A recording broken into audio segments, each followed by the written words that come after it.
En 1944, al plantear el gobierno venezolano de manera oficial la rectificación del laudo arbitral de 1899, el anciano Mallet Prevost, quien había sido uno de los fundadores y primeros presidentes de la Unión Panamericana en 1910, fue solicitado como testigo para avalar los fundamentos del reclamo venezolano.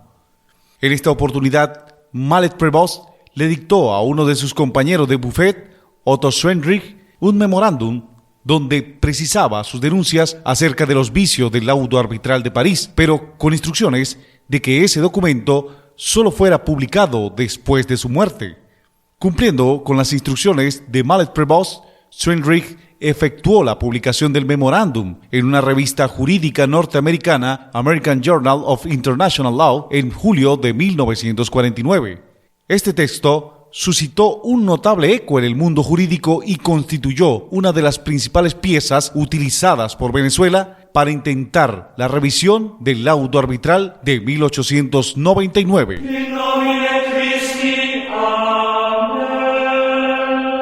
Plácido Gutiérrez presenta El Inquisidor Ilustrado, espacio realizado con el fin de divagar acerca de misterios, mitos, leyendas, hechos insólitos y mucho más.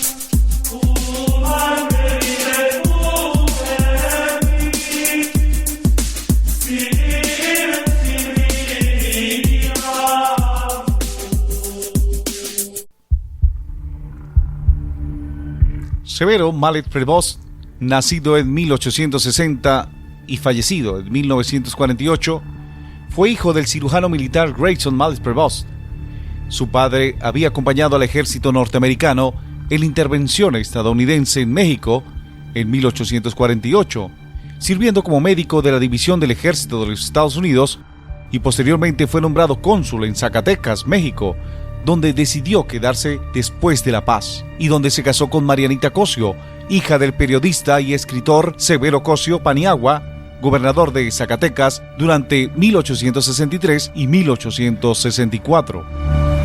Cuando contaba con solo 5 años, sus padres se trasladaron a Filadelfia, donde cursó sus estudios, graduándose de ingeniero de minas en la Universidad de Pensilvania en 1881. Regresó a México a ejercer su profesión de ingeniero, pero en 1883 retornó a Filadelfia a estudiar Derecho. En 1885 ingresó al Colegio de Abogados de Pensilvania y luego en el estado de Nueva York. Residenciado en la ciudad de Nueva York, entró como socio en la firma de abogados Curtis, Mallet Prevost, Cole & Moss. El perfecto dominio del castellano heredado de su madre mexicana lo llevó a especializarse en asuntos legales relativos a Latinoamérica.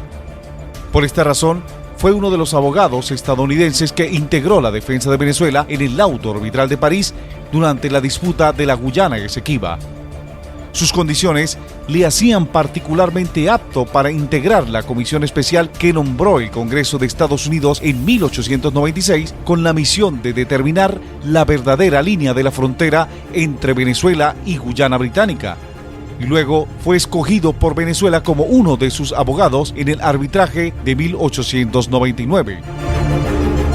A raíz del laudo arbitral dictado en París en octubre de 1899, que le arrebataba a Venezuela unas 60.000 millas cuadradas, Mallet Prevost, en una serie de cartas privadas, puso de manifiesto sus reservas en cuanto a la sentencia y expresó su denuncia en las arbitrariedades que caracterizaron el proceso y de las cuales él había sido testigo.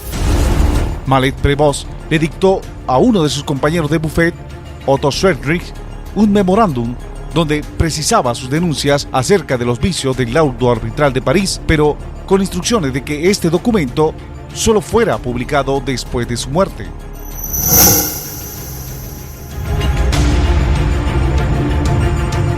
Después de la muerte de Severo Mallet Prevost, su representante legal, Otto Schwendrich, hace público en 1949, por expresa disposición de Prevost, un documento escrito por el propio Mallet Prevost en el año de 1944, en el cual considera que el laudo arbitral fue una componenda política, obra de la presión frente a la justicia, un compromiso de trastienda por el cual 3 jueces que tenían la mayoría dispusieron del territorio de Venezuela porque los 2 jueces británicos no estaban actuando como jueces, sino que lo hacían como hombres de gobierno, como abogados.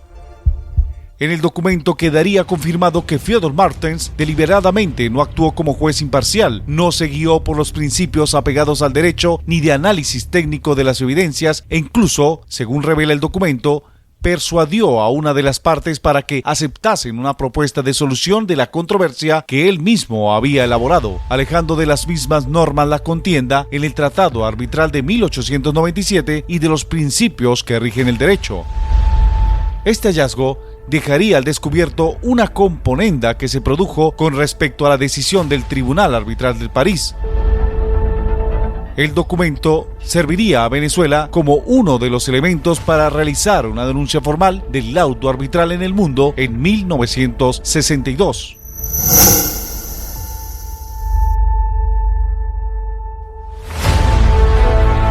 Antes de ir a París, el juez Brewer, abogado norteamericano por Venezuela, y yo nos detuvimos en Londres, y estando allí, el señor Henry White, encargado de negocio de los Estados Unidos, nos ofreció una pequeña comida a la cual fue invitado Lord Justicia Mayor Russell, abogado británico.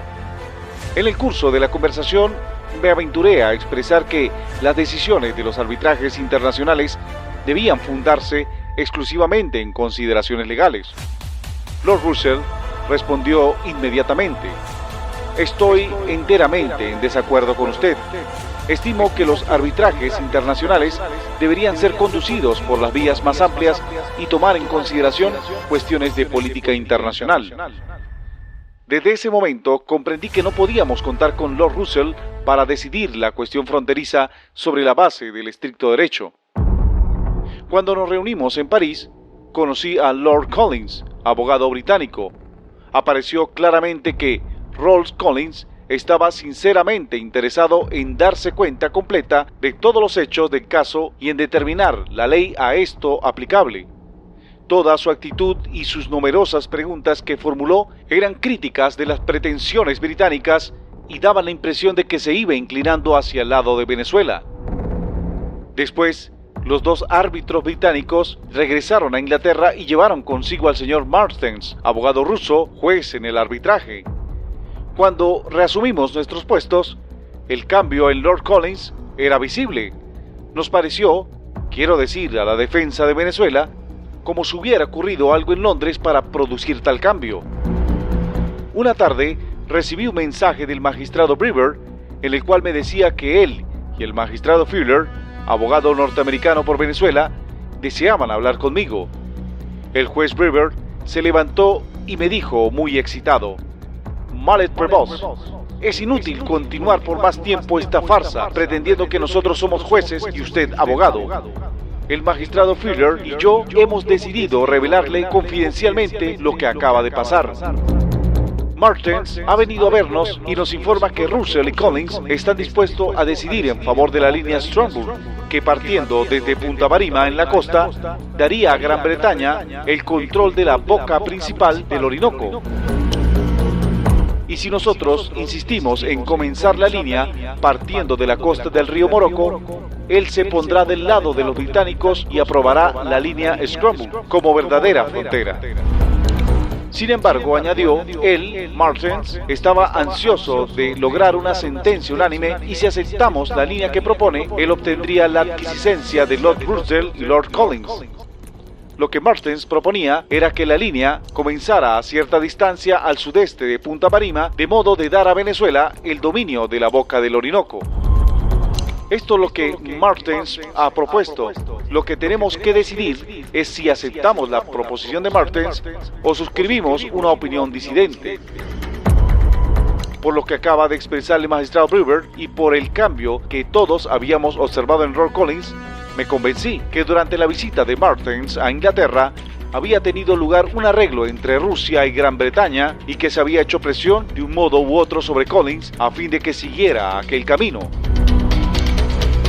Cuando revelé al general Harrington, consejero norteamericano, lo que acababa de pasar, calificó la conducta de Gran Bretaña y Rusia en términos que para mí inútil repetir. Su primera reacción fue la de pedir a Fuller y a Brewer que presentaran una opinión disidente, pero cuando se calmó y estudió el asunto desde un punto de vista práctico, me dijo: Si algún día se supiera que estuvo en nuestras manos conservar la desembocadura del Orinoco para Venezuela y que no lo hicimos, nunca se nos perdonaría. Lo que Martens propone es inicuo, pero no veo cómo Fuller y Brewer puedan hacer otra cosa que aceptar. Estuve de acuerdo con el general Harrington y así lo hice saber a los magistrados.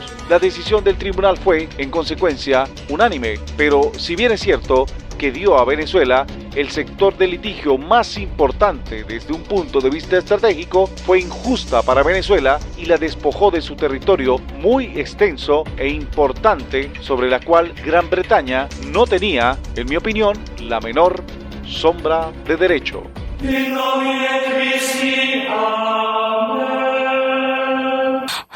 Plácido Gutiérrez presentó El Inquisidor Ilustrado. Gracias a todos por su amable atención. Les habló para todos ustedes, Miguel.